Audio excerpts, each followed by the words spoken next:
মঙ্গলবার বীরভূমের ময়ূরেশ্বর 2 নম্বর ব্লকের অন্তর্গত ময়ূরেশ্বর পলাশবাসিনী তলায় স্থানীয় এক শিক্ষা প্রতিষ্ঠানের কচিকাঁচাদের নিয়ে একটি গ্রামীণ অনুষ্ঠানের আয়োজন করা হয়। আর ঠিক তারপর থেকেই শুরু হবে হরিবাসরের বিশেষ আয়োজন। মূলত প্রত্যেক বছর হরিবাসরকে কেন্দ্র করে অধিবাসের সন্ধ্যায় ময়ূরেশ্বরের পলাশবাসিনী তলায় কচিকাঁচাদের নিয়ে এক বিশেষ অনুষ্ঠানের আয়োজন করে থাকেন এই হরিবাসর কমিটির সদস্যরা।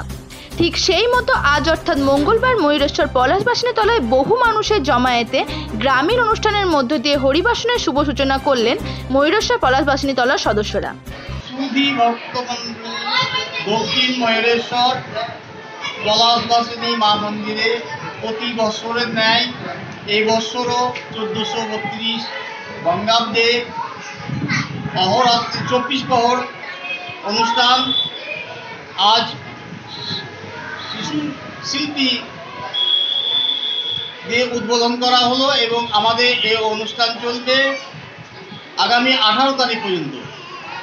আজ আমাদের অধিবাস, এরপরে ভাগবত পাঠ হবে, তারপরে অধিবাস।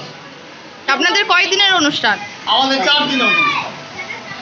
আজকে মূলত কি হলো? আজ আমাদের অধিবাস প্রথম দিন, শিশু শিল্পী দিয়ে আমাদের অনুষ্ঠান সূচনা হলো এবং অধিবাস দিয়ে আজকে বিশ্রাম হবে। কালকে ভোর 4টে আমাদের মঙ্গল আরতি দিয়ে শুভ সূচনা হবে। তারপর সূর্য উদয় থেকে সূর্যাস্ত পর্যন্ত হরিনাম বা এক নাম হবে। পরবর্তী 7টা থেকে আমাদের কীর্তন গান অনুষ্ঠান হবে। আচ্ছা, আপনার নাম? আমার নাম সুকুমার দাস। মুরারি মনো